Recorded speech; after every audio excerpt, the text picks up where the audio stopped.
Hi friends, இன்றைக்கி முருங்கைக்கீரை தான் பார்க்க போகிறோம். பருப்பு, பச்சை மிளகா, தக்காளி எடுத்துருக்கேன். கழுவிக்கலாம். வெங்காயம் பூண்டுலாம் உரித்து போட்டுக்கலாம், அரிஞ்சிக்கலாம்.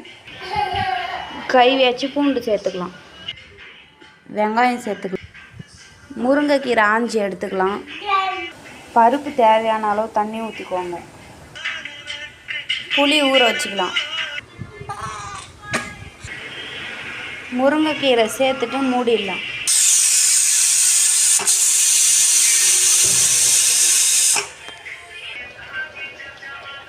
மஞ்சத்தூளும் உப்பும் போட்டு வேக வச்சுக்கோங்க. ஒரு கொதி வந்ததும் நிறுத்திட்டு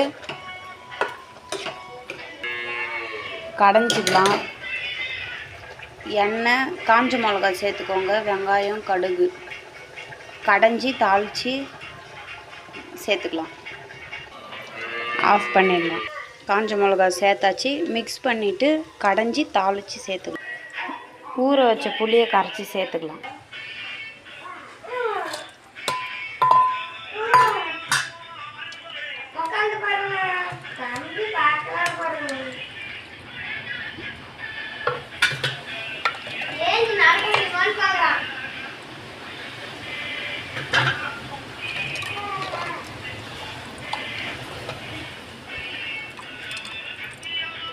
Bye bye.